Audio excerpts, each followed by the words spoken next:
Στο βίντεο που ακολουθεί θα ήθελα να δείξω πώς γίνεται η σειραφή του μηνίσκου με την τεχνική All Inside χρησιμοποιώντας το Fast Fix της Smith & Nephew.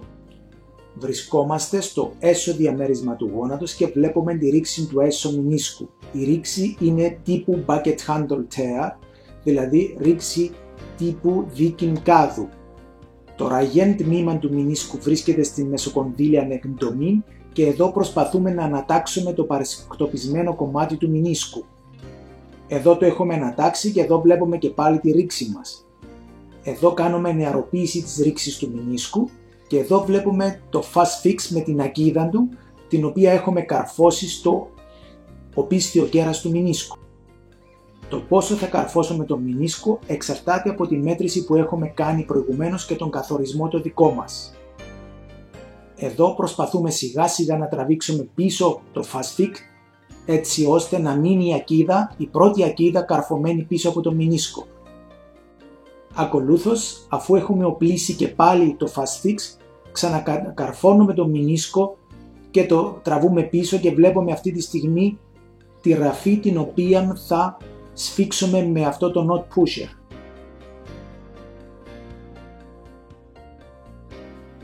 Εδώ σφίγγουμε καλά τη ραφή μας και έτσι σταθεροποιούμε το πρώτο σημείο στήριξης της σειραφής του μηνίσκου μας.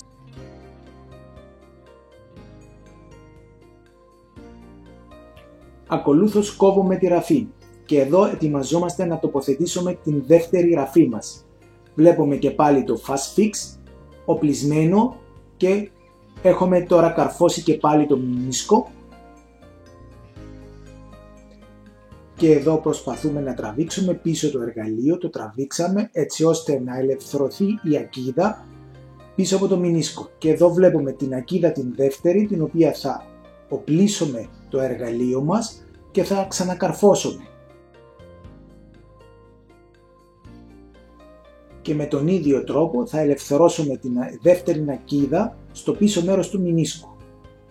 Ακολούθως θα σφίξουμε με το knot pusher που βλέπουμε τη ραφή μας έτσι ώστε να σταθεροποιήσουμε τον μηνίσκο στο δεύτερο σημείο. Εδώ βλέπουμε τη ραφή μας.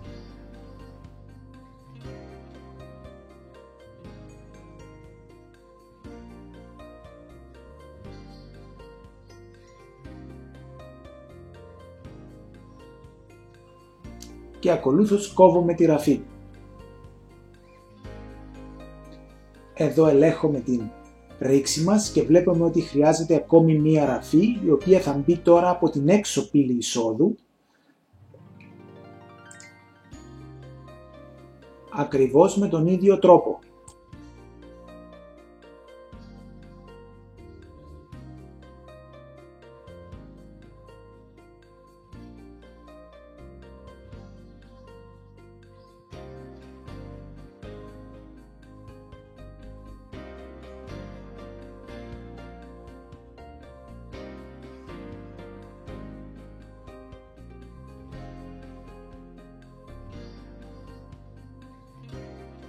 Και εδώ βλέπουμε το τελικό μας αποτέλεσμα.